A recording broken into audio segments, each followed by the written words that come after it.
Egipto, una de las grandes civilizaciones de la antigüedad. 2 siglos de egiptología, de exploraciones y excavaciones, han desvelado secretos increíbles y han revelado descubrimientos fabulosos. Ahora, con la ayuda de las técnicas más avanzadas y de las investigaciones más recientes, estos descubrimientos se examinan de nuevo. Por primera vez, los expertos más importantes del mundo se han unido para revelar la lista definitiva de los 10 mayores descubrimientos del antiguo Egipto.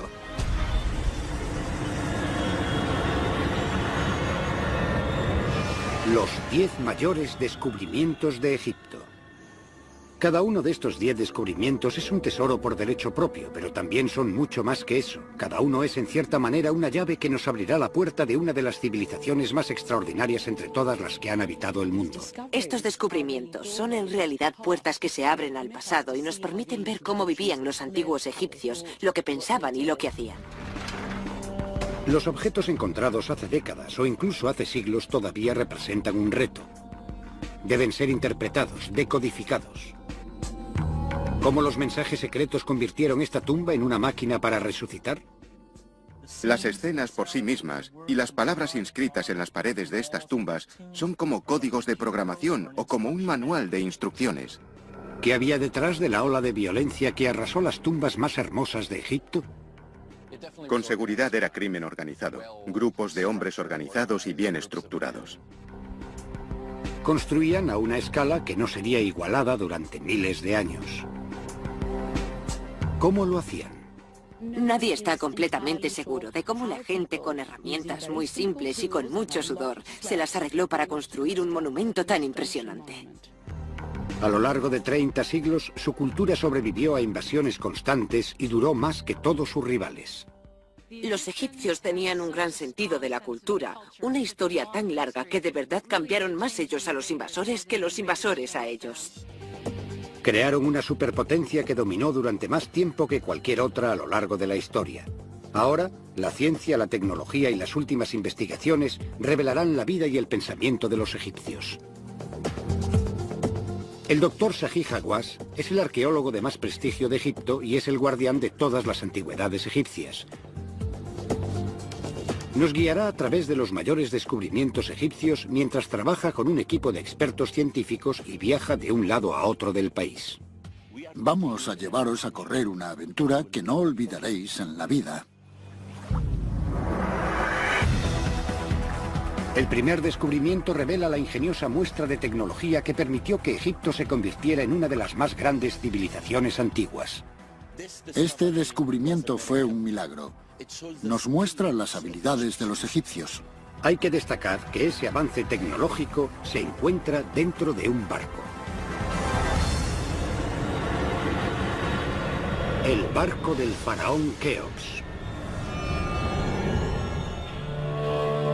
Hace más de 4.500 años, el faraón Keops ordenó construir la Gran Pirámide. Lo que enterró debajo de ella es, a su manera, tan impresionante como la misma pirámide. Lo más sorprendente de este descubrimiento es cómo los egipcios de hace 4.600 años construyeron este barco increíble. El barco de Keops es el artefacto más extraordinario del mundo. Tiene la altura de 13 pisos y se levanta sobre un extremo. Está compuesto de 1.200 piezas y se aguanta con unos pequeños trozos de madera y algo parecido a una costura. El yacimiento de Giza se había excavado muchas veces. Pero este hallazgo fue fruto de la casualidad. El descubrimiento se debió a un accidente. Muchos de los grandes descubrimientos suelen estar acompañados por la suerte. Era 1952. El arqueólogo Kamal el-Malak estaba supervisando la limpieza de una zona que estaba junto a la Gran Pirámide. Aquí, al sur de la pirámide, estaba completamente cubierto de piedras y escombros, y empezaron a limpiarlos. Mientras estaban limpiando, encontraron esas grandes losas de piedra caliza que estaban colocadas con cuidado. Curioso, el-Malak hizo un agujero en una de ellas. Cuando ese hombre miró dentro, me dijo: pude oler la historia. Descubrió 41 grandes bloques que pesaban entre 17 y 20 toneladas. Cubrían un foso de más de 30 metros de longitud. Pero fue el contenido del foso lo que entusiasmó a los egiptólogos. Había un enorme montón de madera y cuerda y remos que delataban de qué se trataba.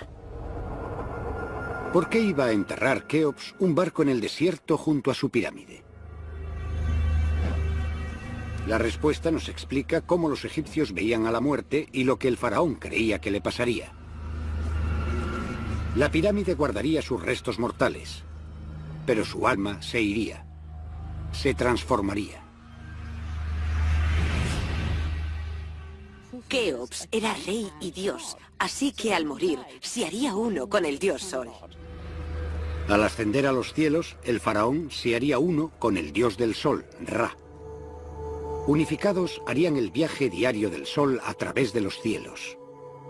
Los llevarían, según creían los egipcios, en un gran barco. La idea de hacer eso tenía sentido para los egipcios, porque ellos veían el camino del barco no volando por el cielo, sino más bien viajando por los ríos que rodeaban todo su mundo. Según la manera de pensar de los egipcios, este barco tenía un objetivo claro y práctico. Se usaría en la otra vida. Keops era rey y dios, así que al morir no necesitaría el barco solamente para viajar de un lado a otro visitando a la gente, sino que eso era mucho más importante, se uniría al dios Sol. El barco de Keops llevaría a su dueño a través de los cielos. Tenía un papel religioso fundamental y es un signo de otra cosa. El hecho de que los barcos y el agua eran el centro de la vida en Egipto. El barco de Keops es un gran testimonio de la importancia del Nilo para los habitantes del antiguo Egipto. Los barcos eran un sinónimo del Nilo y el Nilo era Egipto. Los egipcios dependían del Nilo porque les proporcionaba comida, agua, riego, pero sobre todo dependían del Nilo para moverse de un lugar a otro. El Nilo unía el norte y el sur de Egipto. Los egipcios comerciaban con el mundo exterior por el Nilo. Era la riqueza que el río traía lo que hizo que su civilización creciera. El Nilo fue lo más importante para que los egipcios construyeran esta civilización, y por eso se dice que con los egipcios el Nilo construyó el antiguo Egipto. Los tesoros, oro y joyas, llegaban desde Nubia, en el lejano sur. El duro granito con el que se construyeron los mejores monumentos viajó cientos de kilómetros por el río desde Asuán. Los faraones enviaban expediciones de comerciantes a la tierra de Punt, casi 2000 kilómetros al sur. El comercio basado en los barcos trajo incontables recursos al país y permitió que los faraones de Egipto construyeran un imperio. La importancia de los barcos para los habitantes del antiguo Egipto se pone de manifiesto en el arte que hay en las paredes de todo el país. Pero los dibujos no pueden revelar las técnicas ingeniosas que usaron para construir esas enormes naves. Para los arqueólogos, el descubrimiento de este barco real, perfectamente conservado por la forma de enterrarlo, es como una máquina del tiempo. Parece como si las aristas de estos maderos acabaran de salir de un astillero y que no hubiera pasado un solo segundo en 4500 años. Los arqueólogos pueden investigar la tecnología que usaban los antiguos egipcios para construir barcos como si hubieran estado presentes en su construcción hace 45 siglos. Cada una de las 1200 piezas del casco se talló a mano. Tienes ese complejo puzzle de piezas entrelazadas de las planchas. Cada pieza encajaba de manera individual y particular con la pieza que tenía encima, debajo y a los lados. Pero lo más notable es la forma de unir esas piezas. Los egipcios no usaban clavos para construir los barcos. Ni tornillos, ni remaches, ni cola. Este barco se aguanta con hierba. Esta hierba se llama junco y es muy común en todo Egipto.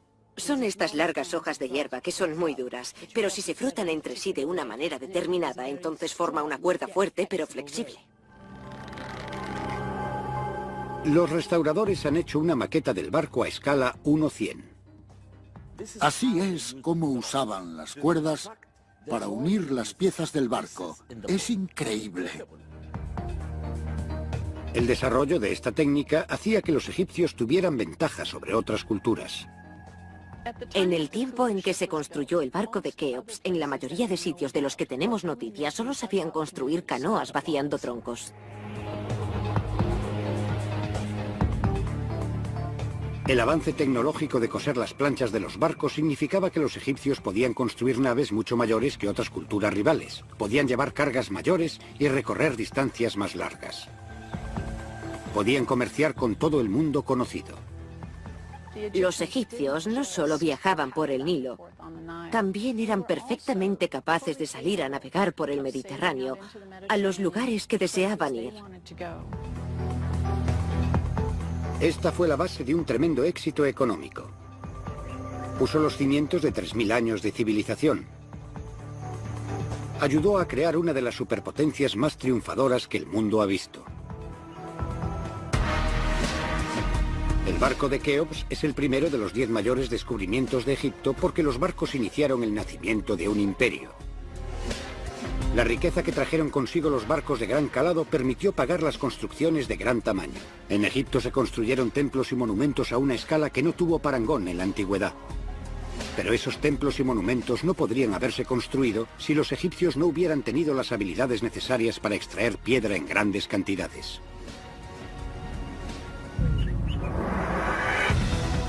Sin piedra no habría habido estatuas o monumentos. Mucho de lo que hoy conocemos de los egipcios lo sabemos porque lo dejaron grabado en la piedra. A continuación, un equipo de científicos intentará descifrar los secretos de los maestros de obra del antiguo Egipto. Con un nuevo experimento, intentarán utilizar el poder que construyó una nación y dejó un legado extraordinario.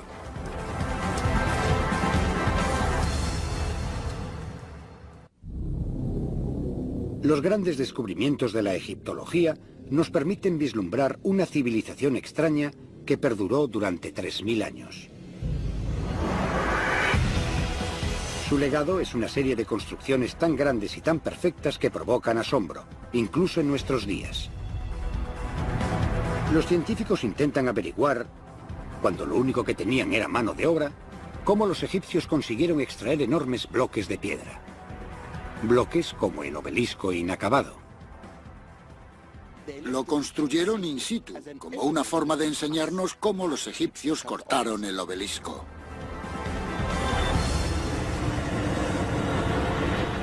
Cantera del obelisco inacabado. El obelisco inacabado pesa más de 1000 toneladas. Más de lo que pesan 500 coches todoterreno. Está situado en la antigua cantera de Asuán, en el Alto Egipto. El obelisco nunca se sacó de la cantera. Los arqueólogos han intentado averiguar por qué después de tanto trabajo fue abandonado. Si se hubiera acabado, se habría levantado a una altura de 10 pisos por encima del suelo. Decorado con imágenes y jeroglíficos, se habría alzado como un componente vital dentro del conjunto de un templo. El obelisco era el símbolo de conexión entre el rey y el dios Sol. Los obeliscos son piezas de precisión de la tecnología espiritual. Para los egipcios, un obelisco era un símbolo del sol, era un rayo del sol, así que era algo parecido a un conductor de poder. Al funcionar como conductores espirituales de la luz, los obeliscos podían recoger y canalizar la energía de los cielos. Tenían que construirse en una única pieza de roca maciza. Si estaba roto, eso significaría que el rayo de sol estaba roto y por lo tanto se rompería el poder del dios. Así que cuando los ingenieros descubrieron una grieta en el obelisco de Asuán, lo abandonaron. Un símbolo de mala suerte para los egipcios se ha convertido en buena suerte para los científicos. Una de las cosas que pasan en la arqueología es que los fracasos son casi tan importantes como los éxitos. Los indicios que hay, tanto en el obelisco como a su alrededor, nos revelan cómo los antiguos canteros excavaron estas enormes piedras. Como si se tratara de una máquina del tiempo de 1000 toneladas de peso, nos ofrece una instantánea de un trabajo de hace 3000 años mientras se estaba llevando a cabo. Usando los indicios que hay en el obelisco inacabado en un nuevo experimento, los científicos esperan demostrar cómo era posible. Empezamos a descubrir cosas sorprendentes que enriquecieron nuestros conocimientos acerca de los obeliscos. Adel Kelani ha pasado toda su carrera investigando antiguas técnicas de extracción de piedra. Este es un buen ejemplo de grieta natural en las capas de granito, algo muy importante que hay que buscar antes de empezar a trabajar. El granito tiene líneas de falla que ocurren de manera natural en las que la piedra es más débil. Si las identificaban y actuaban sobre ellas, los antiguos ingenieros podían empezar el proceso de separar la piedra de la cantera. Sería una forma de facilitar el cincelado de la piedra, porque tendrías que cortar la cara de la roca, habría que sacarle trozos, pero siempre habría ese plano más débil que ayudaría a separar la roca de una manera más sencilla. En la segunda fase, los trabajadores golpeaban unos mazos de piedra en la línea de fractura para romper la roca. Estos mazos primitivos estaban hechos con dolerita, una piedra mucho más dura que el granito. Pero esa técnica llevaba tiempo, y el tiempo era un lujo del que no disponían los canteros. Los faraones siempre querían que sus monumentos se hicieran a toda prisa. Muchos faraones sencillamente tenían miedo de no vivir para verlos. El reinado medio de un faraón era de menos de 10 años, y ningún faraón confiaría su legado a su sucesor. Tenías toda la eternidad para que duraran tus monumentos, pero tenías un tiempo de vida muy corto para construirlos. A juzgar por la cantidad de obeliscos y estatuas que hay en todo Egipto, está claro que los canteros antiguos encontraron una solución. Debajo de la cantera, los arqueólogos encontraron las pistas que nos dicen cuál fue la solución. Lo que tenemos aquí en realidad nos cuenta toda la historia. Es como un libro abierto. Nos lo dice todo acerca de lo que hicieron los egipcios. Dentro de los diferentes estratos hay ladrillos de adobe quemados, trozos de madera quemada y fragmentos de piedra rota por el calor. A partir de todo esto, Adel cree que ha averiguado cómo los ingenieros egipcios aceleraban el proceso de extracción de la piedra. Los egipcios utilizaban el fuego para que les ayudara a romper la piedra. El calor del fuego haría que la piedra se expandiera y enfriarla haría que la piedra se contrajera. Este proceso debilita la piedra e incluso puede llegar a partirla. En teoría, si los egipcios eran capaces de controlar esto, podían partir grandes trozos de granito. Pero Adel no ha comprobado esta teoría hasta ahora. Estoy ansioso por ver el resultado porque es un nuevo descubrimiento. Exactamente como lo hacían los antiguos ingenieros, Adel escoge una línea de falla en la roca.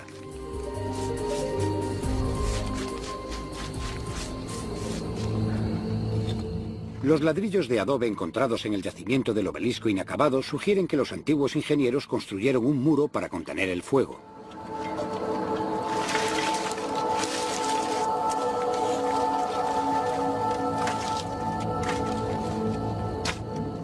El fuego eleva la temperatura de la roca hasta los 800 grados. Esto expande y debilita la roca. Después de 60 minutos de calor intenso, Adel puede acercarse con seguridad. El agua hace que la temperatura baje un 85% en cuestión de segundos y eso hace que la roca se contraiga. Está muy caliente, muy caliente. ¿Pero hasta qué punto ha causado daños el fuego? Adel ahora puede comprobar si la piedra debilitada por el fuego es más fácil de romper que otra fractura sin tratar.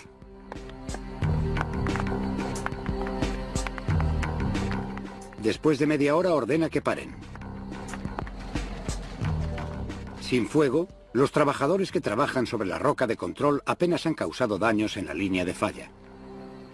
Pero en el caso de la fractura quemada, la grieta se está rompiendo.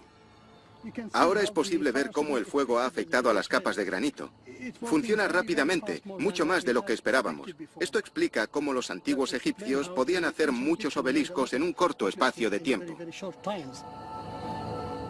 Así pues, es probable que la forma de extraer tanta piedra en tan poco tiempo fuera con la ayuda del fuego. Uno de los principales misterios de las técnicas del antiguo Egipto se ha resuelto mediante lo que se ha llevado hoy a cabo. El obelisco inacabado nos dio las pistas y luego la arqueología experimental demostró que la teoría podía funcionar. explica cómo los egipcios podían extraer piedra a una escala que era casi sobrehumana. Descubrimos exactamente cómo cortaron el obelisco. Estos grandes monumentos todavía tienen el poder de inspirar admiración. Fueron construidos hace miles de años sin nada que se pareciera a nuestra tecnología moderna y estamos empezando a entender cómo lo hacían. Pero el tercer descubrimiento nos lleva más allá de la tecnología, hasta los maestros constructores de Egipto. Los hombres que crearon uno de los monumentos famosos más característicos de la historia. Los mayores descubrimientos hechos en Egipto revelan los secretos de una civilización poderosa y espectacular que duró 3000 años. Los antiguos egipcios construyeron algunos de los monumentos más impresionantes del mundo, y el más impresionante de todos es la Gran Pirámide. El tercer descubrimiento está relacionado con la gente que la construyó. Nadie está completamente seguro de cómo la gente, usando herramientas muy sencillas y mucho sudor, se las arregló para construir un monumento tan impresionante. Ahora la ciencia está a punto de revelar la respuesta a este misterio. Trabajadores de las tumbas de las pirámides.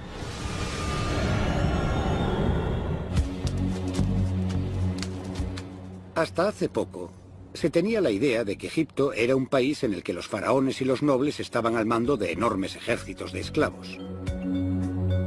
Pero los nuevos descubrimientos cambian esa idea.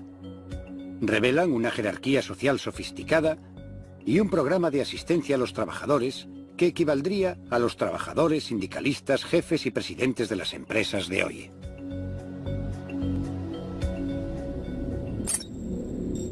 Las pirámides están situadas en Giza.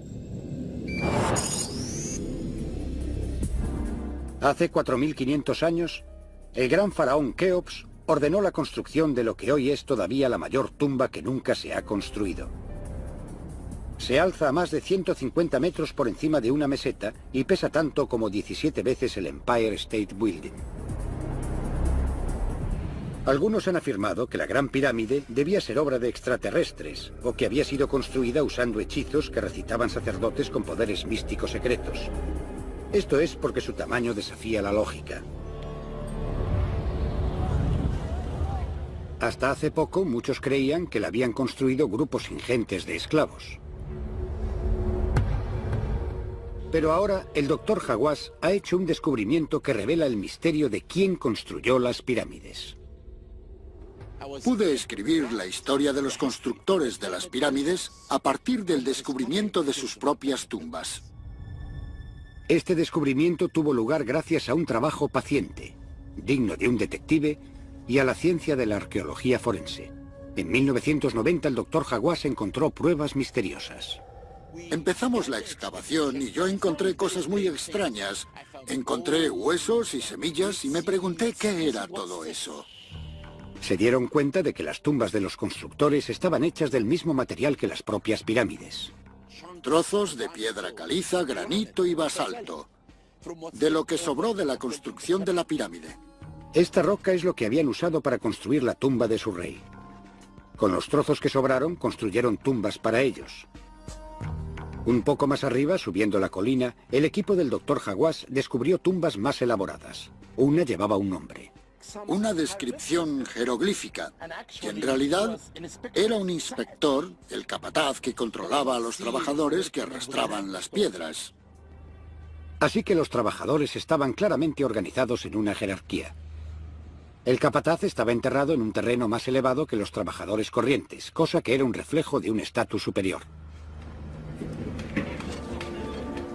Las pruebas encontradas en las tumbas sugieren que los trabajadores tenían roles definidos y responsabilidades diferenciadas. Era como un equipo de trabajadores de la construcción de hoy. Esta es otra tumba única que encontré.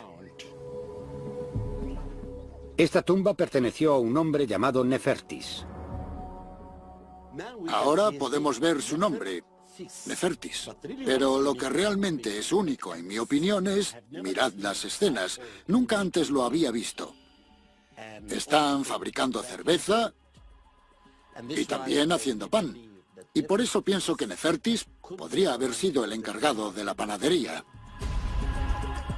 Las estatuillas halladas en Giza están en el Museo del Cairo. Esas estatuillas muestran los diferentes roles de los ciudadanos que incluían la elaboración de pan y de vino. Otros relieves pintados muestran a los escribas que llevaban las cuentas y los libros de los comerciantes. Una vez más, esto apunta a la existencia de una mano de obra organizada en líneas familiares como una comunidad industrial moderna. Y parece que estaban bien valorados y que cuidaban bien de ellos. Las pruebas revelan que había un programa de asistencia médica. Descubrimos que muchos trabajadores sufrían accidentes con piedras que caían sobre sus manos o sus piernas.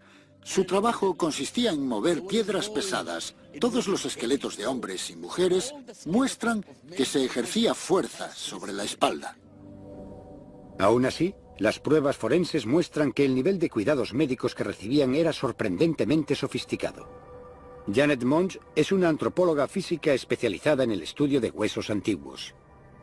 Vemos que la diáfasis muestra claramente que en algún momento, mucho antes de la muerte del sujeto, hubo una fractura del hueso.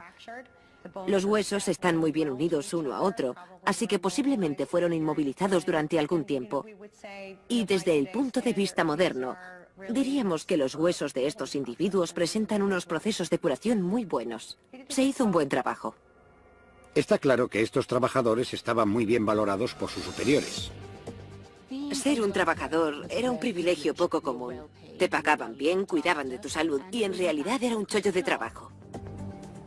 Las tumbas de los constructores de la pirámide revelan una estructura organizada de profesionales y artesanos hábiles que trabajaban dentro de una jerarquía. Estaban apoyados por un sistema de asistencia al trabajador. Este descubrimiento puede probar que las pirámides no fueron construidas por esclavos. Como las tumbas de Giza pertenecían a gente corriente, parece que los buscadores de tesoros se han olvidado de ellas. Fue otra tumba, que se mantuvo sellada durante 35 siglos, la que proporcionó el descubrimiento más conocido de Egipto. La tumba del faraón más famoso de todos los faraones, Tutankamón. El antiguo Egipto fue una de las civilizaciones más duraderas de la historia. Fue guiada por los reyes más poderosos. Estas estatuas son la representación de hombres reales. ¿Quiénes eran? ¿Cómo eran? Los arqueólogos están intentando averiguarlo en la tumba del faraón Tutankamón. Esto no es el icono de una estatua, es el icono del mundo entero. ¿Quién era el hombre que había detrás de la máscara dorada? El tesoro de Tutankamón. El Valle de los Reyes, en la orilla occidental del Nilo. El Valle de los Reyes contiene 63 tumbas. Pero durante siglos la tumba de Tutankamón permaneció escondida. En 1922, el gran explorador y egiptólogo Howard Carter inició su búsqueda. Howard Carter se pasó 5 años, 5 temporadas, intentando encontrar la tumba, hasta que un día por la mañana, cuando los trabajadores empezaron a limpiar por los alrededores, encontraron 15 escalones que conducían a la entrada de la tumba. La tumba estaba a 10 metros de profundidad dentro de la roca caliza del valle. El final del pasillo estaba bloqueado. Carter hizo un agujero. Y en esta habitación pudo ver cosas maravillosas. La tumba contenía no solo el cuerpo del faraón, sino también más de 3000 tesoros enterrados con él. Desde entonces la tumba ha sido como un imán para los egiptólogos que han examinado y analizado la momia y sus tesoros. Y ahora los arqueólogos pueden profundizar más que nunca. Pueden ver al rey niño como nunca se le ha visto antes. Los arqueólogos usan la ciencia médica moderna para estudiar este cuerpo de 3500 años. Un TAC toma miles de rayos X de un cuerpo y los unen para formar una imagen tridimensional. El TAC es maravilloso para la arqueología, de verdad. En realidad permite verlo todo. Se puede ver cómo murió este rey cuando murió. Se puede ver todo. Los expertos están investigando un agujero misterioso en la parte posterior de la cabeza del rey Tut. ¿Podría tratarse de la herida que lo mató? Si miráis el cráneo, veréis que hay un agujero en la parte posterior de la cabeza. Se aprecian daños en las vértebras superiores e incluso en la base del cráneo, en el foramen magnum, el lugar donde se conectan. La herida podría estar relacionada con daños producidos en un ataque. Ese agujero hace que todo el mundo piense que el Niño de Oro fue asesinado. ¿Encontró el joven rey una muerte violenta? Podríamos encontrar una pista en el proceso antiguo de momificación. La momificación es tan antigua como Egipto. Nadie está muy seguro de cómo fue que los antiguos egipcios decidieron momificar a los muertos, pero seguramente, como el desierto seca los cuerpos de manera natural, cuando los animales mueren en el desierto, los egipcios los habrían visto y se habrían dado cuenta de que estaban perfectamente conservados. La primera cosa que hacían los egipcios era desecar el cuerpo de verdad, y para eso usaban una sustancia llamada natrón. Sin natrón era imposible hacer una momia.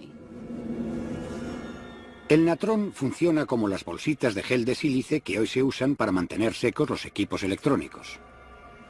El natrón es básicamente una mezcla de sal y bicarbonato, y lo que hace es que simplemente extrae todo el líquido de un cuerpo y así se hacen las momias. Pero ciertos órganos tienen demasiada cantidad de agua en su interior para poder ser momificados de esta manera. Si los órganos se dejan dentro del cuerpo, se pudren y explotan. Así que el siguiente paso era sacar los órganos internos y el cerebro. En realidad, cortarían la cabeza, hurgarían en ella y la vaciarían por completo. Así pues, ¿podría ser la herida de la cabeza una consecuencia del proceso de momificación en lugar de ser la herida que lo mató? En la Universidad de Pensilvania, Janet Monch ha estado estudiando las placas del escáner de la momia del rey Tut. Cuando el daño se produce antes del momento de la muerte de un individuo, se llama daño antemortem, y si está localizado en tejido o en hueso, se podrán ver restos de cicatrización si el individuo vivió un cierto tiempo. Esto parece un daño post-mortem. Podría ser algo que sucedió durante el proceso de embalsamamiento. El agujero en el cráneo del rey Tut es parecido al tipo de agujero practicado durante el proceso de momificación. No tiene nada que ver con un asesinato ni nada parecido. No demuestra que hubiese violencia. Cómo murió el rey sigue siendo un misterio. Pero la ciencia puede ayudar a mostrar cómo vivía para que podamos meternos en la cabeza y en la vida de un regente de Egipto. Parece que el faraón no tenía un aspecto tan real como sugiere su máscara funeraria. Tiene una bonita barbilla cuadrada. A excepción de eso, su cara es bastante esbelta y delgada. Naturalmente, uno no quiere reírse de un rey, pero si este rey estuviera en el patio de un colegio, creo que podría ser el chico a quien todos llaman conejo o paletas o algo parecido.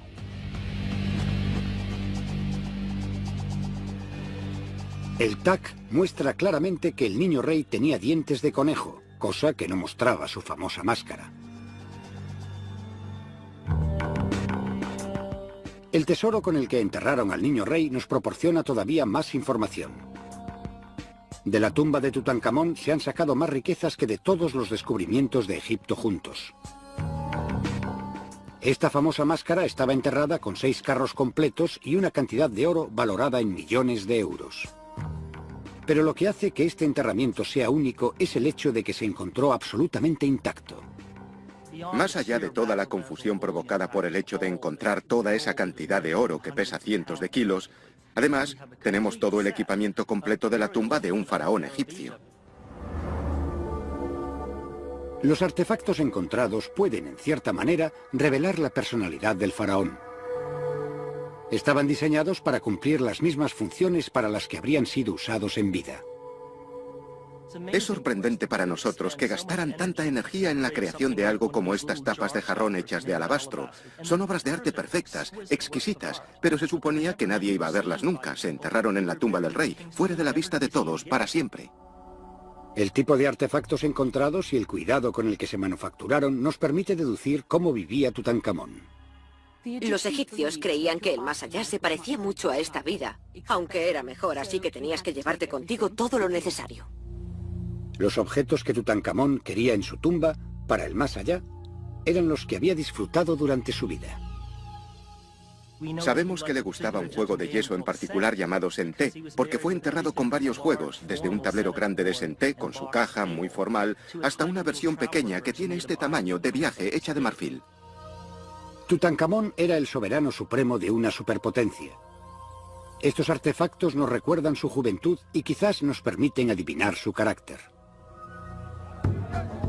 Mientras que el descubrimiento de Carter mostraba al mundo el faraón, la ciencia nos muestra el hombre. Nuevas investigaciones en los artefactos de la tumba y en la momia de Tut podrán revelar más detalles acerca del hombre real que había tras la máscara. Pero en el antiguo Egipto, como hoy, la mayoría de la población no formaba parte de la realeza. Eran hombres y mujeres corrientes, trabajadores, que formaban el corazón de la nación. A través del próximo descubrimiento, los egiptólogos pueden averiguar algo sobre esa gente corriente, los ciudadanos del antiguo Egipto.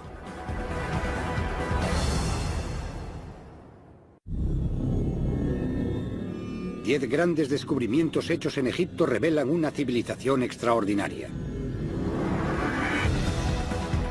Pero mientras las ruinas que están en pie nos permiten ver el aspecto que tenía el antiguo Egipto, es mucho más difícil saber cómo vivía su pueblo.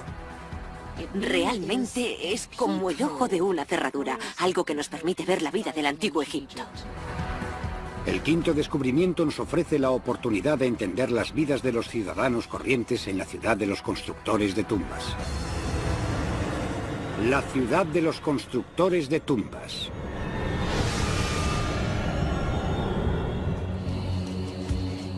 La ciudad de Deir el-Medina nos permite intuir de forma curiosa la vida cotidiana del antiguo Egipto.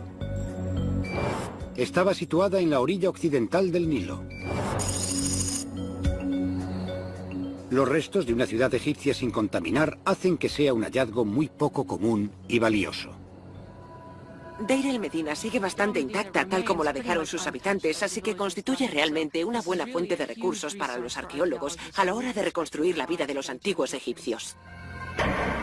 Perdura porque fue construida en piedra. La mayoría de las ciudades del antiguo Egipto se construyeron con ladrillos de adobe en la llanura que se inundaba con las crecidas del Nilo y desaparecieron. Lo más espectacular y lo mejor de Deir el-Medina es que ha perdurado. Era el hogar de 280 personas y se construyó en un sitio poco habitual. Estaba en lo alto, en el desierto, a una hora de camino desde el Valle de los Reyes. Este hecho lleva a los arqueólogos a pensar que se construyó con el propósito de alojar a la gente que trabajaba en el valle. Se encargaban de construir, de la construcción y también de la decoración de las tumbas de los reyes en el valle. Parece que las familias vivían en sus propias casas de una sola planta. Esto es en realidad la puerta principal de una casa. Creo de verdad que este hombre era uno de los capataces y debía de ser una persona muy influyente. Los artesanos, orfebres y constructores de tumbas tenían un estatus alto en una tierra donde la mayoría de la población trabajaba duro muchas horas cultivando la tierra. Los trabajadores tenían un trabajo que era algo así como un chollo. Parece que de media trabajaban 2 de cada 3 días. Recibían pescado y vino en ocasiones especiales. Probablemente les gustaba su trabajo. Además de construir las tumbas de los faraones, los ciudadanos de Deir el-Medina construyeron las suyas. Y al examinar las muestras de arte que hay en sus paredes, los arqueólogos pueden empezar a reconstruir las vidas de quienes vivieron allí. En realidad, podemos aprender mucho de la vida cotidiana de las tumbas de Deir el-Medina. El arte nos muestra una comunidad próspera, con individuos prósperos y triunfadores. Pero las pinturas de las paredes revelan cómo los habitantes querían que les vieran, no cómo eran en realidad. Cuando miras las tumbas, cuando ves los monumentos, muestran una imagen ideal, con traje de domingo, viviendo una vida perfecta. Pero es un ideal. Pero hay más pruebas que nos proporcionan pistas sobre la vida privada de los ciudadanos. Suceden cosas de todo tipo, cosas de las que no necesariamente querían que otros se enteraran. Las pistas están en todas partes. Todas las paredes de piedra alrededor de la ciudad son de piedra caliza, así que cualquier trozo de montaña que salga con un ángulo plano como este es una potencial superficie para escribir. Y ese potencial fue explotado por completo por los residentes de Deir el-Medina. Para los antiguos egipcios podemos comparar esto con una nota post-it. Podían usarlo solo con agacharse y recoger un trozo de piedra del suelo. Ahí está, material para escribir. Estos fragmentos, conocidos con el nombre griego de ostraca, se usaban para documentar tanto registros oficiales como notas privadas. El hecho de que los ostracas se usaran para enviar mensajes a los amigos proporciona a los expertos documentos únicos, antes desconocidos en los registros arqueológicos. Podemos ver cómo los egipcios esencialmente se desmelenaban. Los ostracas revelan cómo pasaban su tiempo de ocio. Les gustaba beber. Obviamente les gustaba fornicar y les encantaba cotillear. A partir de estos estratos, se puede reconstruir la vida de hace 3000 años, cómo vivían, y podemos saber casi todo a partir de las inscripciones en la piedra. Los hallazgos de Deir el-Medina revelan que la vida de sus residentes no era tan diferente de la nuestra. Por primera vez, este descubrimiento no nos habla de reyes y reinas, como hasta ahora, sino de la gente corriente y de su vida cotidiana. Pero ellos vivieron sus vidas entre las tumbas de los muertos. Los egipcios eran gente muy espiritual. Creían que los muertos seguían influyendo en todos los aspectos de la vida en Egipto, desde el más allá. Para mostrarnos el sexto de los 10 mayores descubrimientos de Egipto, el Dr. Hawass abrirá de nuevo una tumba que ha estado cerrada al público durante décadas. Descubrirá lo que los egipcios creían que era un superordenador mágico que medía casi 300 metros.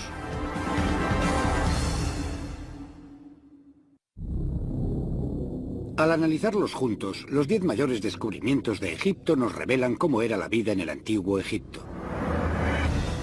Pero es imposible entender la vida de los egipcios sin entender sus creencias acerca del más allá.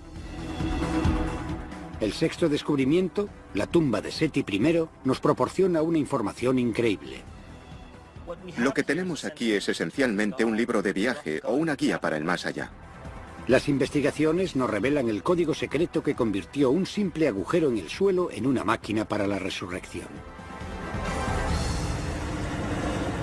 La tumba del faraón Seti I.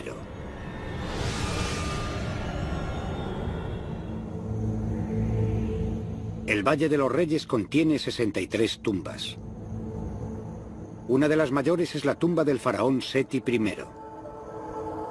Proporciona una información muy rica sobre las actitudes de los egipcios en cuanto al más allá. La tumba de Seti I es realmente una de las tumbas más extraordinarias del Valle de los Reyes. La tumba de Seti es una de las que están situadas en el Valle de los Reyes, en la ribera occidental del Nilo. A finales del verano de 1817, un explorador italiano llamado Giovanni Belzoni llegó al yacimiento. Belzoni había sido un forzudo de circo, pero dedicó el resto de su vida a la egiptología. A través de un estudio minucioso de la geología del valle, Belzoni descubrió 8 tumbas en solo 2 semanas. Y la tercera semana había doblado el número de tumbas descubiertas. Aún así, no fue hasta la mañana del 16 de octubre de 1817 cuando Belzoni hizo el hallazgo que le haría famoso. Cuando Belzoni encontró esta tumba en 1817 fue un milagro. Sus ojos brillaban. Encontró un pequeño corredor y pensó que también estaba intacto. Para proteger el arte de las paredes de la humedad y del aliento de los visitantes, la tumba de Seti está cerrada al público. Pero como jefe del Servicio Egipcio de Antigüedades, el Dr. Hawass es la única persona del mundo con el poder de ordenar que se abra la tumba.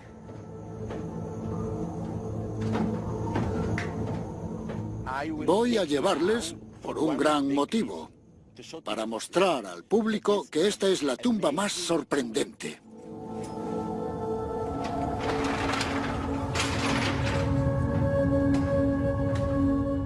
La entrada desciende a través del lecho de piedra. La tumba está cortada en la piedra, a más de 100 metros de profundidad. Contiene una de las muestras artísticas más espectaculares del antiguo Egipto. Todas las superficies están pintadas. Lo que te deja sin respiración es no solo la belleza de las formas, sino también los colores vivos que usaban. Una de las escenas más hermosas muestra la relación entre Seti I y la diosa Nut. Pero lo sorprendente en todas las escenas es que se puede ver que ella le abraza para mostrarle su apoyo y su bendición para que él pase al más allá. Los arqueólogos están analizando las ilustraciones para entender mejor lo que los egipcios creían que le sucedería al faraón en el más allá. Esta es una de las pocas tumbas en el Valle de los Reyes que nos dice cómo convertirá al rey en Dios. La base de todo esto es la creencia de los egipcios de que de día el dios del sol, Ra, conducía el sol a través del cielo, dando así vida a la tierra. Pero de noche viajaba al infierno para luchar con los demonios que amenazaban la tierra de Egipto. Este ciclo era de vital importancia para los antiguos egipcios. Creían que si no se completaba, el sol no saldría, el Nilo no correría y el mundo se acabaría. Después de muerto, Seti tendría que unirse al sol en esta lucha. El rey se unirá al ciclo solar durante las horas que pase atravesando el infierno, y es de vital importancia que forme parte de ese ciclo, porque esa sería su función en el más allá. Seti tenía que asegurarse de levantarse de entre los muertos para poder cumplir con su deber y con su destino. Las ilustraciones que encargó para su tumba eran un hechizo mágico para facilitar su resurrección. Los hechizos mágicos son como manuales de instrucciones o como programas de ordenador. Funcionan, consiguen su objetivo. Esto era un arte. Era lógico y funcional, como líneas de código programadas en una máquina. La tumba es una máquina para la resurrección. Funciona. En realidad consigue su objetivo. Las escenas en sí y las palabras inscritas en las paredes de estas tumbas son como un código de programación o como un manual de instrucciones. Las instrucciones codificadas revelan cómo los egipcios consideraban el misticismo y la magia. Eran algo real. Una vez que crees en la magia, una varita mágica no es muy diferente de un martillo. Es una herramienta, funciona y ayuda a conseguir un objetivo. Ahora estamos en el final de la tumba. Las imágenes que hay en estas paredes representan el paraíso. El dios Osiris reinaba en el paraíso. Las ilustraciones muestran claramente a Seti encontrando al dios y uniéndose a él. ¿Cómo podía Seti estar con Osiris en el paraíso exactamente al mismo tiempo en que estaba en el infierno luchando con los demonios?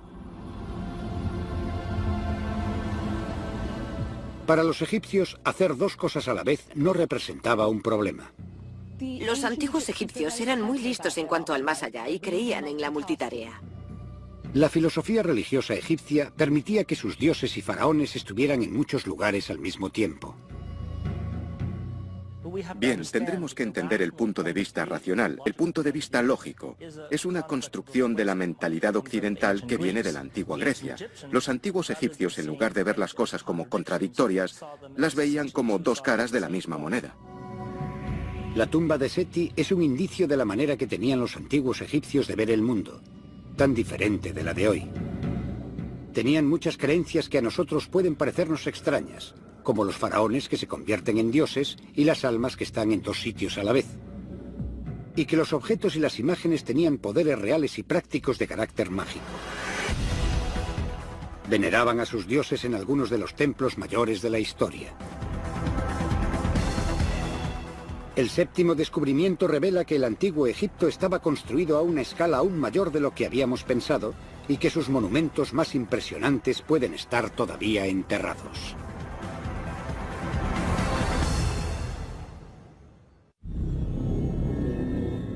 Los 10 mayores descubrimientos del antiguo Egipto revelan los secretos de un mundo que floreció hace 5000 años. pero algunos cálculos sugieren que el 70% de los restos egipcios todavía permanecen enterrados. Egipto es único, entre otras civilizaciones del mundo, en el hecho de que todo el país tiene templos y tumbas enterradas bajo el suelo. Monumentos como el Templo Perdido de Akhmin. El Templo Perdido de Akhmin.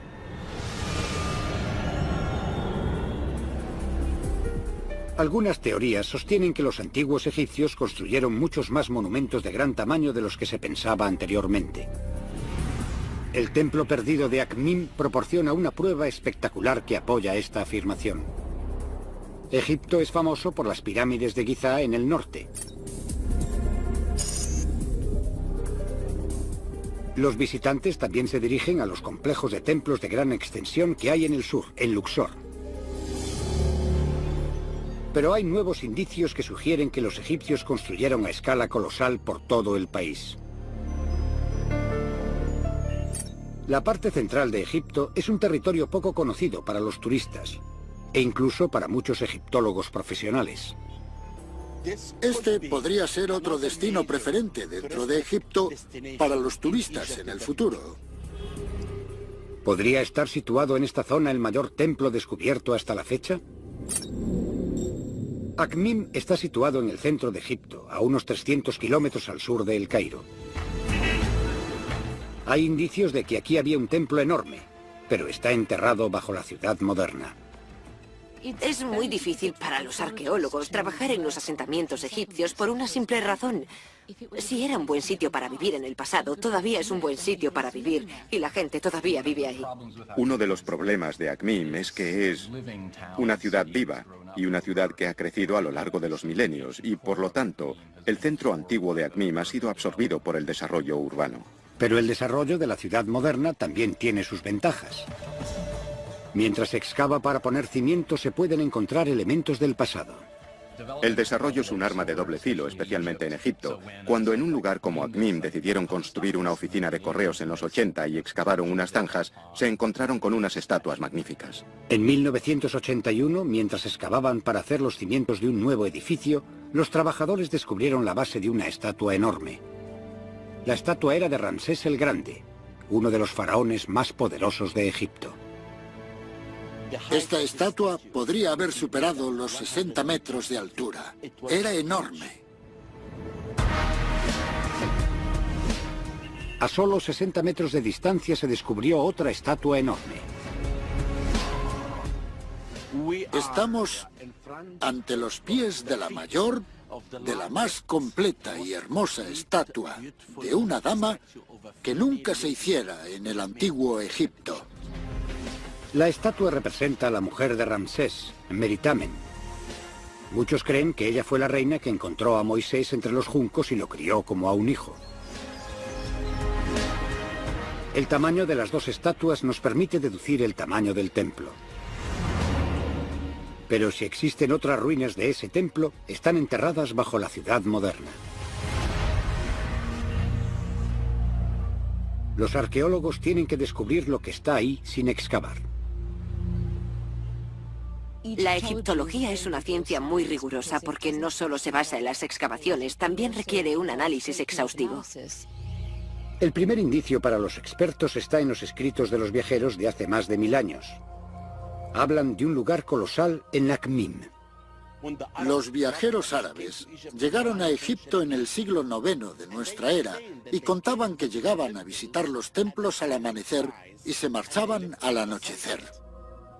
El sol tenía tiempo de salir y ponerse de nuevo antes de que yo acabase de explorar las ruinas.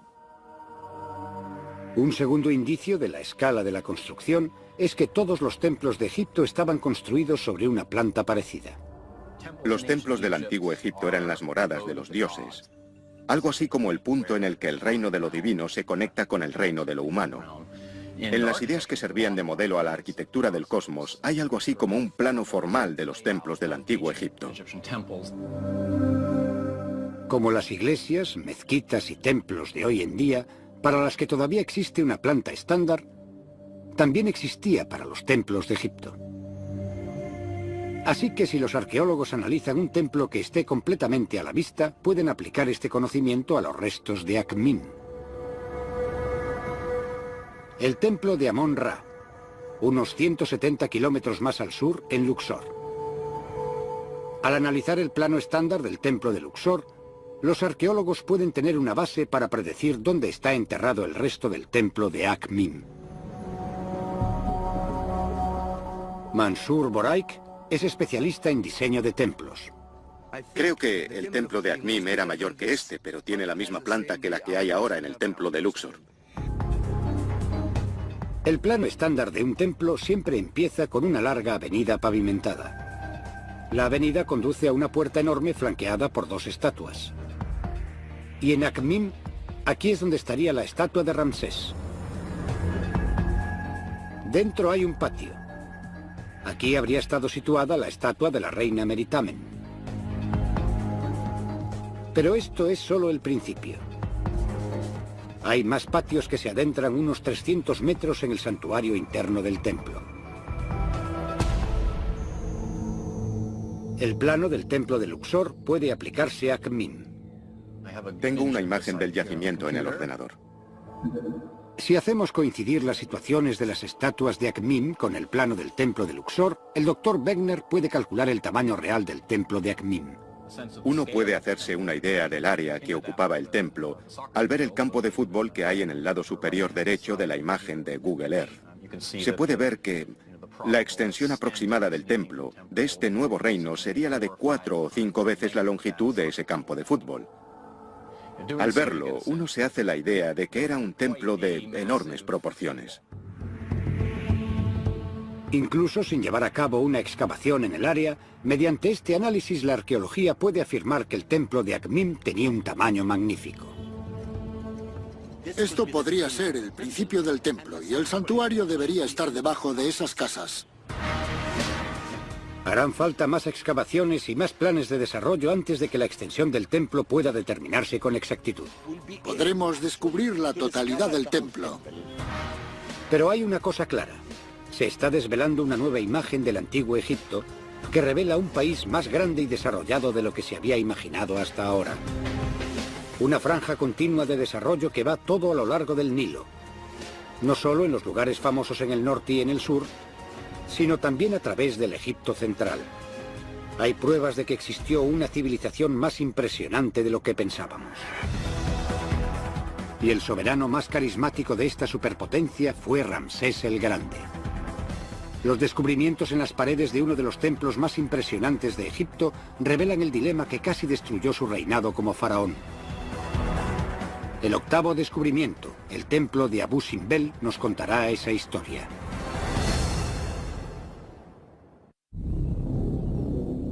Desde las tumbas a los templos, los misterios del antiguo Egipto han fascinado al mundo desde hace siglos. Uno de los más significativos es también uno de los más grandes. Con 4 estatuas de Ramsés el Grande en el frente, el templo es Abu Simbel. La personificación del ego de Ramsés, o por decirlo de otra manera, del Ramsés Dios y de la espectacular naturaleza de sus logros, tiene que ser Abu Simbel. El gran templo de Abu Simbel. El templo de Abu Simbel es la clave que permite resolver el dilema al que se enfrentaron todos los faraones: cómo reinar como hombre y como Dios a la vez. Las ilustraciones de las paredes nos explican lo cerca que estuvo Ramsés II de no conseguir cumplir con su misión. Abu Simbel está en el sur de Egipto, cerca de la frontera con lo que ahora es Sudán. Hay 4 estatuas gigantescas extraídas de la roca y cada centímetro de las paredes del templo está cubierto con ilustraciones que muestran el triunfo del faraón.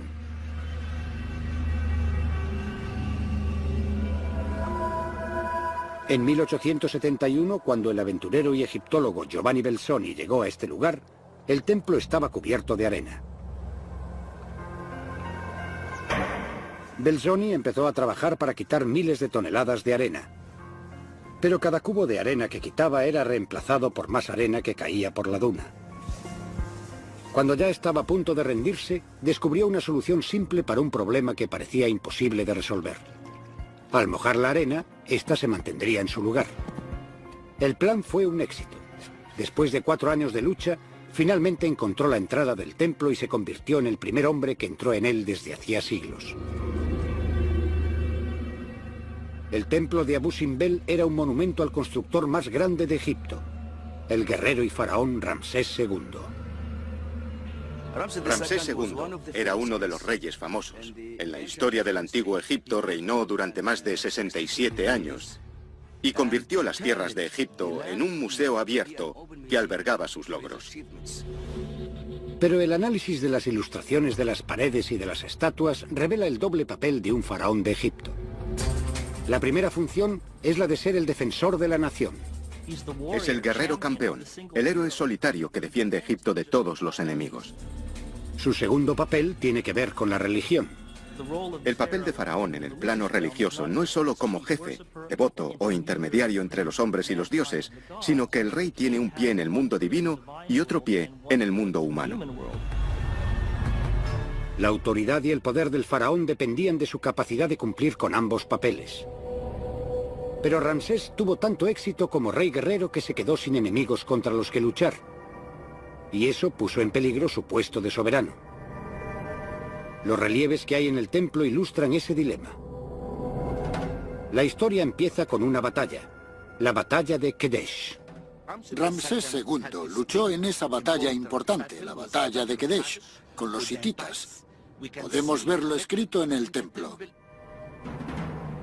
Durante la primera parte del reinado de Ramsés, Egipto estaba en guerra con sus poderosos vecinos, los hititas. Los hititas eran los soberanos de un imperio que se extendía desde el norte de Turquía hasta Siria. Entre ellos y los egipcios estaba la ciudad de Kedesh. Los relieves que hay en las paredes de Abu Simbel contienen el registro más antiguo de una hazaña militar de la historia. El doctor Mohamed El-Biali investiga la brutalidad de la batalla. Aquí la figura muestra al egipcio golpeando y castigando hititas. Los golpean muy fuerte. Fue un choque de superpotencias. Lo que hace que Kudesh sea un caso único es que fue en realidad un conflicto entre superpotencias. Ramsés se encuentra con que todo el ejército hitita, con todos sus aliados, están en el campo de batalla. Y de hecho, eso era algo relativamente raro en la historia antigua, que dos ejércitos tan grandes se enfrentaran cara a cara en el campo de batalla. Los relieves de Abu Simbel representan una batalla violenta en la que se usan armas con la tecnología más avanzada de la época. Tenían carros, por primera vez tenían caballos, y así fueron capaces de construir el imperio. Un carro egipcio es extremadamente fácil de maniobrar, puede girar sobre una moneda y es comparable a un lanzamisiles actual. En esencia, era como un F-16 del mundo antiguo. La guerra con carros consistía en correr hacia el enemigo a una velocidad de 45 kilómetros por hora mientras disparaban todas las flechas que podían para luego retirarse. Hacían carreras con el objetivo de disparar. Se acercaban, disparaban sus flechas y luego el conductor del carro viraría y bajaría la velocidad hasta que pudiera volver fuera de su alcance y luego harían otra carrera para dispararles. Ramsés mantuvo a raya a los hititas y defendió su país con éxito. En el 21º año de su reinado hizo un acuerdo de paz con el imperio hitita. Como ya no tenía más batallas que librar, Ramsés no podía cumplir con el papel de guerrero de un faraón. ¿Qué haces cuando se te han acabado los enemigos? Así que ahora Ramsés tenía un problema político. Abu Simbel nos revela la solución de Ramsés. Y la forma que tuvo de resolverlo fue pasar al extremo opuesto y enfatizar su papel religioso. Ahora que ya no puede demostrar que es un guerrero, porque no queda nadie contra quien luchar, puede decir, soy un dios viviente. Ramsés declaró su divinidad. En ese momento, Ramsés pone ambos pies en el mundo divino y se convierte en un dios viviente a jornada completa, todos los días del año. Los egipcios tienen a un dios viviente como soberano. Abu Simbel se convirtió no solo en un templo dedicado a los dioses, sino en un templo dedicado al mismo Ramsés en su faceta de dios. Ramsés II construyó este templo para sí mismo, para rendirse culto a sí mismo. Aquí hemos llegado al santuario, el lugar más sagrado dentro de un lugar sagrado. donde Ramsés II se convirtió en dios y fue colocado entre los otros dioses. Y tenemos su estatua en el santuario, junto a las estatuas de los 3 dioses más importantes de Egipto. Y él es uno de ellos, igual a ellos. Este fue un golpe maestro en el sentido político. Ser un dios viviente era la tapadera perfecta para un hombre frágil y viejo. Y no sabemos nada de sus facultades mentales. Todavía podía ver, se había quedado ciego, sencillamente no lo sabemos. El templo de Abu Simbel revela las 2 obligaciones más importantes del puesto de faraón: la defensa de Egipto y la comunión con los dioses. Nos muestra cómo Ramsés resolvió el problema que le supuso haber tenido demasiado éxito en el primer papel, el de defensor, al convertirse en un dios viviente. El penúltimo descubrimiento entre los 10 mayores sigue con la historia de los grandes faraones en los años posteriores a su muerte. Es un relato turbulento en el que se entrelazan el crimen organizado, robos, asesinatos y terrorismo de Estado, y que desvela el misterio de las momias reales desaparecidas.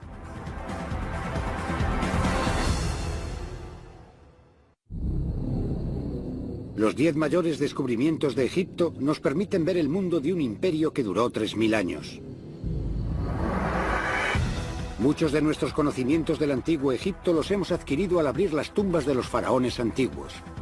Pero también crearon un misterio. Una y otra vez las tumbas estaban vacías. Las momias de los faraones habían desaparecido. Uno de los hallazgos más importantes de la arqueología egipcia fue el descubrimiento del alijo real.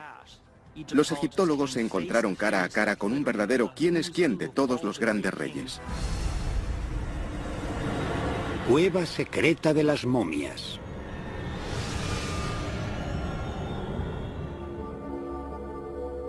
El descubrimiento del alijo, o escondite de las momias reales que habían desaparecido, permite intuir el estado político de Egipto en el apogeo de su poder. Una historia de crimen organizado y terrorismo de Estado que casi destruyó una nación. Las pruebas se encuentran en la ribera occidental del Nilo.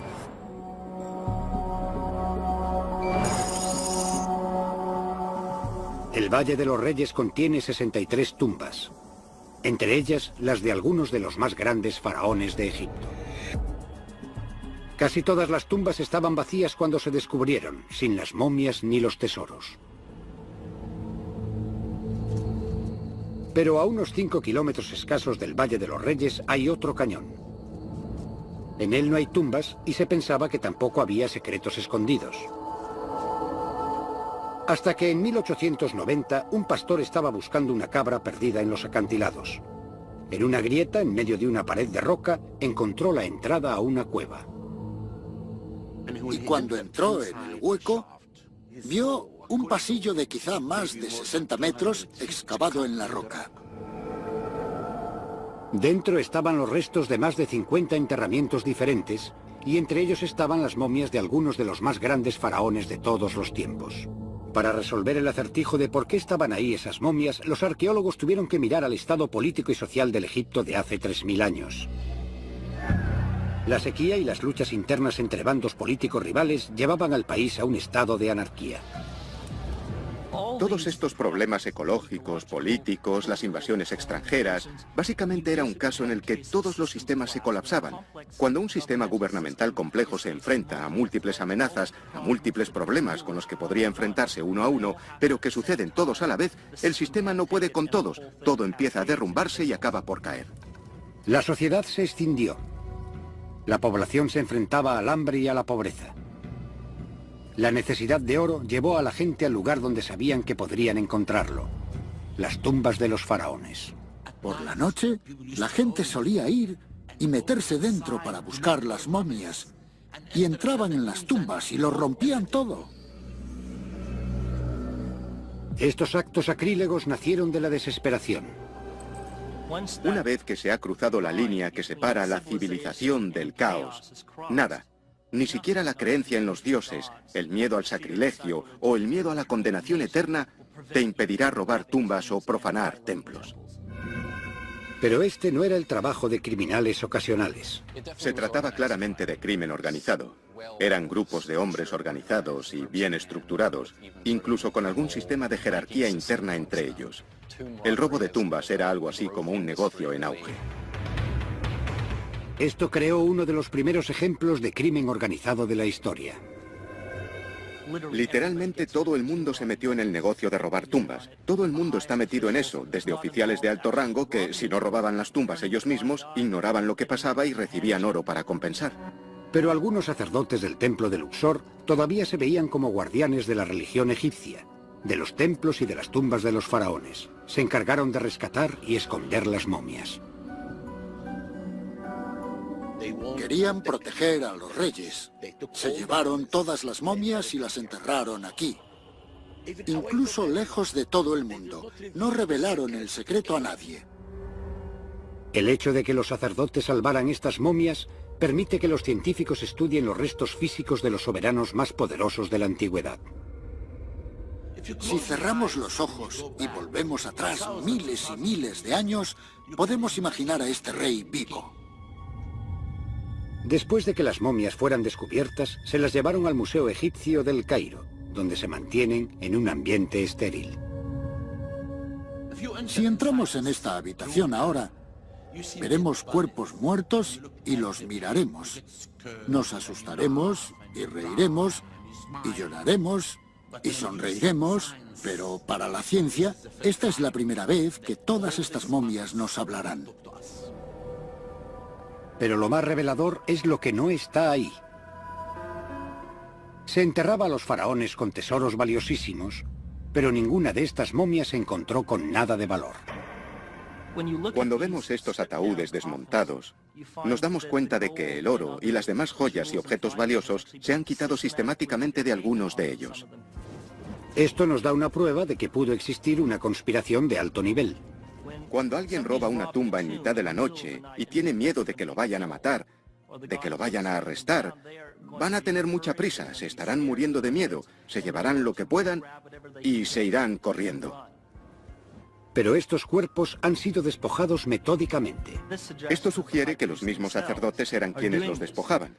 La misma gente que los rescataba fue la que les quitó el oro y los objetos valiosos que todavía tenían con ellos. Aunque los sacerdotes eran a la vez salvadores y ladrones, dejaron a la ciencia un recurso de un valor incalculable. Era como un arma de doble filo, porque por una parte estaban haciendo algo bueno para esconder estas momias en un lugar secreto y protegiéndolas de esta manera, pero también estaban robando a la vez que las escondían.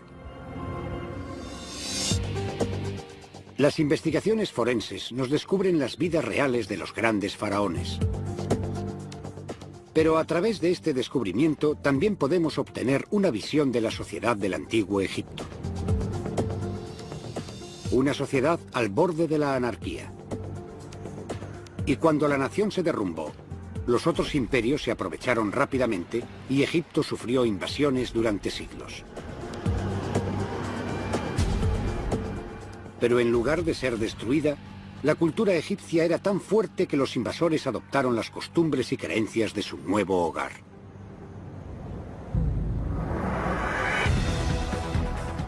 Este logro se muestra de manera espectacular en el último descubrimiento. Y la prueba se puede encontrar tanto por encima como por debajo de la arena del desierto. Si te metes bajo tierra, encuentras momias cubiertas de oro. Cientos de momias perfectamente conservadas, intactas, cubiertas de oro.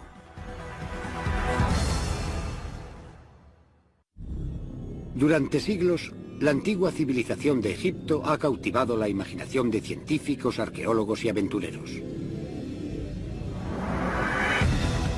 Ahora, un equipo de expertos guiados por el Dr. Zahi Hawass ha seleccionado los 10 mayores descubrimientos que nos acercan a esa civilización extraordinaria.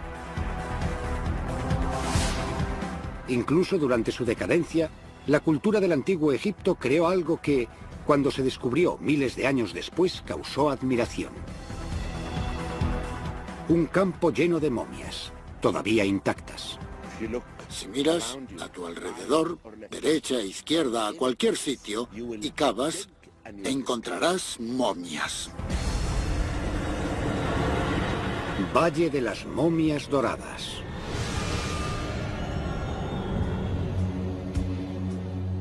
A lo largo de su historia, Egipto fue atacado por muchos imperios. Las pruebas nos dicen que la cultura egipcia fue lo suficientemente fuerte como para resistir y perdurar. La cultura egipcia, la sociedad egipcia, las creencias religiosas egipcias conquistaron a los conquistadores. El oasis de Bajarilla, en el desierto occidental. Las primeras pistas de que esta zona es poco habitual se pueden encontrar en la propia arena. El valle está lleno de huesos y calaveras. Los esqueletos pertenecen a cadáveres enterrados. Han sido desenterrados por animales salvajes y son una muestra de lo que hay bajo la arena. El descubrimiento no lo hizo un aventurero ni un arqueólogo. De hecho, el descubridor ni siquiera sabía hablar. El descubrimiento fue un accidente.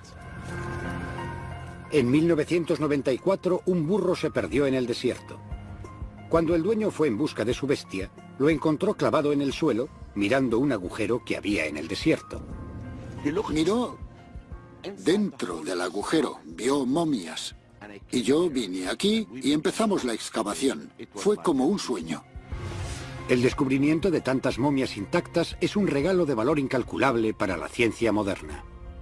Durante los primeros tiempos de la arqueología egipcia, muchos cementerios fueron excavados por los primeros egiptólogos que sacaban los cuerpos, los huesos y las momias se tiraban, se dispersaban. Los primeros exploradores a menudo descartaban las momias en su búsqueda de tesoros. Las momias se perdieron de maneras que horrorizan a los arqueólogos modernos. Incluso las usaron para alimentar el fuego con el que cocinaban. Las momias halladas en Bajarilla constituyen un recurso poco común, no contaminado, no dañado. Tenemos una población entera de gente, generación tras generación, en un solo lugar. Hace 2000 años, Egipto fue invadido por los romanos que se asentaron por todo el país. Las momias enterradas en el valle eran las de esos romanos y datan aproximadamente del año 300 a.C. Les interesaba Egipto porque era uno de los países más ricos del Mediterráneo. Tenía todo el oro de África, tenía el grano, tenía todos los recursos del faraón, así que era una pequeña joya en la corona de cualquier imperio. Los asentamientos que había aquí fueron destruidos con el tiempo, pero los estudios de las momias han revelado que nada pudo destrozar la cultura egipcia. Los egipcios tenían un gran sentido de la cultura, una historia tan larga que de verdad cambiaron más ellos a los invasores que los invasores a ellos. Estas eran momias romanas, pero la cultura egipcia todavía determinó la forma en que fueron enterradas. La momificación empezó en el año 3000 a.C. y continuó a lo largo de la historia egipcia hasta el período romano. Hasta que llegaron a Egipto, los romanos envolvían los cadáveres con cintas de lino. Al principio, en la mayoría de las momias, su cara está cubierta de lino por completo. Pero los egipcios usaban sarcófagos y máscaras funerarias con caras. Aquí tenemos una máscara con la cara y todas las otras momias tienen máscaras. Las máscaras nos muestran el cambio del estilo romano al egipcio y el proceso de naturalización de los invasores. Se puede observar esta unificación cultural, esta mezcla cultural que estaba sucediendo de generación en generación. Pero las momias guardan otro secreto. Para investigarlo se ha seleccionado un grupo de momias que se han trasladado a unas instalaciones para limpiarlas y restaurarlas. Aquí, en cajas selladas, las máscaras nos proporcionan todavía más información sobre la cultura egipcia. Las momias están cubiertas de oro. A los antiguos egipcios les encantaba el oro. Obviamente era una de las cosas más caras del mundo antiguo, pero lo más importante es que los egipcios creían que el cuerpo de los dioses estaba hecho de oro. Esto nos permite conocer algunas creencias de los antiguos egipcios en torno a la reencarnación y al más allá. Cuando mueres te transformas y pasas de ser mortal a convertirte en un ser divino, que es por lo que estaban cubiertos de oro, a veces de forma literal, en la cara, y otras veces en los ataúdes o sarcófagos, porque eso mostraba que te habías transformado y pasado del estado mortal al divino. Las momias son una prueba de que los romanos adoptaron el uso egipcio del oro en sus creencias religiosas. Y sin embargo, el diseño de las caras refleja la influencia romana de estos nuevos pobladores.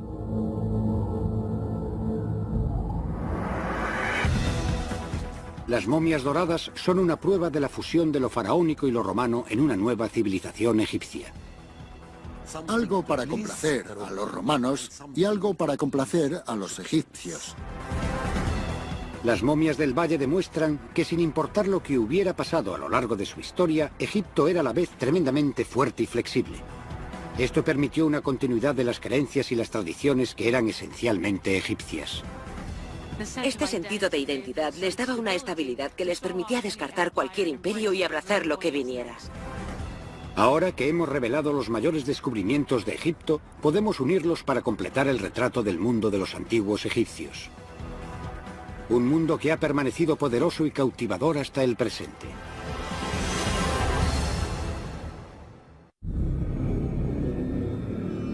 Los descubrimientos del antiguo Egipto se han llevado a cabo durante siglos de aventura y de exploración. Desde los primeros aventureros hasta el análisis científico forense, cada descubrimiento ha arrojado una nueva luz sobre una civilización que empezó hace 50 siglos. Los antiguos egipcios eran sencillamente el pueblo más fascinante y divertido del mundo antiguo. Pero la egiptología guarda algo más que fascinación para los académicos y científicos. Tiene una resonancia que afecta al mundo moderno, incluso hoy. El legado del antiguo Egipto sigue vivo, 2000 años después de que la propia civilización se derrumbara. Son el origen de muchas tradiciones culturales que consideramos nuestras, incluso en América o en la Europa actual. Uno de los legados más importantes que dejaron los antiguos egipcios a la vida moderna es la ciencia de la medicina. El primer registro de un médico profesional de la historia se refiere a un hombre llamado Imhotep, que trabajaba en Egipto hace unos 5000 años. Las habilidades quirúrgicas de los egipcios se desarrollaron no para mantener a una persona con vida en este mundo, sino para conservarla para el más allá. Los estudios que se han llevado a cabo sobre los cuerpos momificados de los faraones han revelado la gran habilidad que desarrollaron los egipcios para la disección. La momificación era un procedimiento complicado en el que había que sacar con cuidado algunos órganos sin dañar el resto del cuerpo. Igual que en muchos tipos de cirugía moderna, requería un conocimiento profundo de la anatomía. En algunos casos, este conocimiento se ha transmitido a través del tiempo hasta llegar a los manuales de medicina modernos.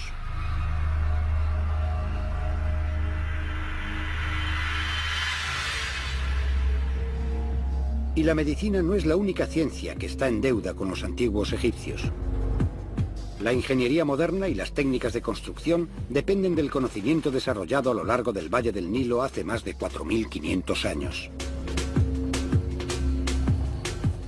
La Gran Pirámide de Giza está construida con tal precisión que su anchura varía menos de 5 centímetros a lo largo de sus casi 230 metros de longitud. El genio griego Pitágoras es conocido como el padre de los números. Se formó en Egipto. Aquí desarrolló fórmulas algebraicas que proporcionan una gran parte de la base de la ingeniería moderna.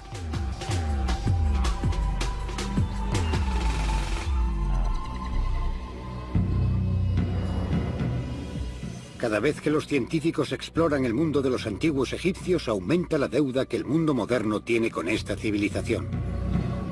Y persisten en la búsqueda de nuevos descubrimientos día a día. Le corresponde a la gente joven venir por aquí para intentar averiguar si hay algo más descubrimientos de este tipo por hacer. Es una forma apasionante de hacer esa búsqueda. Hay un nuevo camino abierto a la investigación en el Valle de los Reyes. Desde la tumba de Seti I a los tesoros de Tutankamón, el valle ha proporcionado muchos de los descubrimientos más importantes del antiguo Egipto. Pero todavía puede guardar muchos secretos. Esto se confirmó con el hallazgo de una nueva tumba en 2006. La llamaron KV-63. Muchos científicos creen que todavía hay más tumbas por descubrir en el valle. No se conocen todos los enterramientos de los faraones. Hay muchas oportunidades de descubrir algo. Los registros escritos producen una lista en la que constan más faraones que tumbas descubiertas hasta el momento. Esto es lo emocionante, que hay al menos una validación del concepto. El moderno análisis científico está descubriendo formas de empezar a buscar nuevas tumbas. Los arqueólogos sugieren que los antiguos egipcios buscaban las zonas naturalmente débiles en las fracturas de la roca para que fuera más fácil excavar las tumbas. Una vez encontrada la zona donde se concentraban las tumbas, y al extrapolar el constructor de tumbas podría seguirlo y con un poco de suerte seguiría a lo largo de esa línea como si fuese una línea recta. Richard Parisek está buscando fracturas en el Valle de los Reyes. Esta es una zona con concentración de fracturas. Notaréis que el patrón de las fracturas salta a la vista. Si los antiguos ingenieros excavaron las tumbas a lo largo de las líneas de fractura, entonces hoy las líneas de fractura son un buen sitio para buscar una tumba nueva. Esto proporciona un patrón de búsqueda que podría decir, mira, si vas a buscar, incluye esto como parte de tu técnica de búsqueda. Solo el tiempo dirá si este enfoque proporcionará un descubrimiento tan extraordinario como la tumba del rey Tutankamón. Pero todos los arqueólogos están de acuerdo en una cosa. Hay muchos más descubrimientos por hacer. Las generaciones futuras tendrán una idea diferente en cuanto a los 10 mayores descubrimientos y a su importancia, porque los métodos científicos siguen evolucionando. Mientras los científicos siguen los pasos de los primeros pioneros, como Carter o Belzoni, siguen haciendo nuevos descubrimientos. Nunca se sabe qué. La arena de Egipto podría esconder más secretos. Estos secretos desvelan no solo los misterios de un imperio extraordinario, sino también el poderoso legado que 3000 años de civilización dejaron al mundo moderno. Y mientras este mundo moderno sigue maravillándose ante los grandes descubrimientos del presente, los descubrimientos del futuro prometen todavía más información, asombro y conocimiento acerca de una de las más grandes civilizaciones de la historia.